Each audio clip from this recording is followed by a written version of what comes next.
Dan, let me follow on something you started with there, on the premise that when you started writing it, do you feel that the level of sexual ignorance is higher now than it was 15 We've years spent ago? $1.2 billion in the last 10 years inculcating sexual ignorance in high school students, teaching abstinence education, which every reputable study has shown leads to higher rates of STDs. The people who've had abstinence-only education, as opposed to abstinence as a part of sex education that's more comprehensive,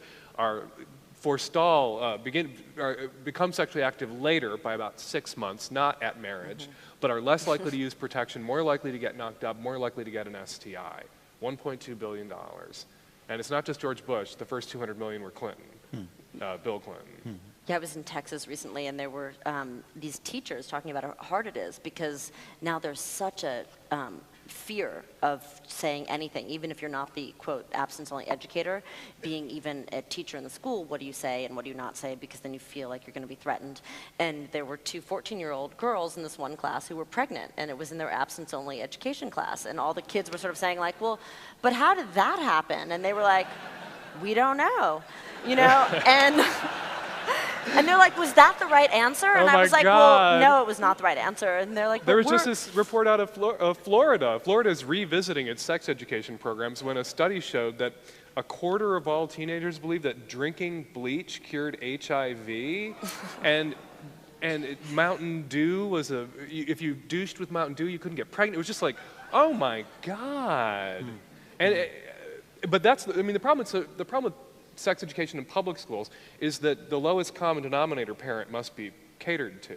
It's the knuckle draggers in the school who are going to scream and yell. And I think the left and sane people should tear a page out of the right-wing playbook in the 70s and 80s and 90s, and we should go in screaming, I don't want you talking to my kids about sex.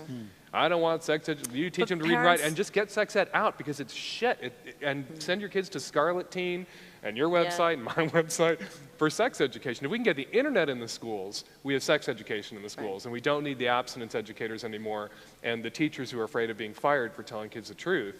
But there are a lot of parents that are too fearful to talk about it with their, I mean, which is the sad inevitability of it. They want the teachers to be doing it, not the parents. Well, no one's keeping kids away from the internet, are they now? I mean, do you think that what's going on in places like your column and elsewhere on the internet and in the culture in general is in any way countering or only creating greater confusion about the weird message they're getting through sort of government well, at least they have an outlet. I mean, at least they have some place to go and say this. But the thing that I get frustrated by, because I, as do you, go to college campuses, and I keep saying to college campuses, if we are going to be suffering from this, and I think we already are, why not make it part of your orientation with new students to do comprehensive sex education? Most of them are 18 years old, they're coming to you, and they're even scared to take it on. They're sort of like, well, we don't know if that's our place, you know, then we're going to be perceived as encouraging sex among college students, and I was like, they're having it, you know, it's not.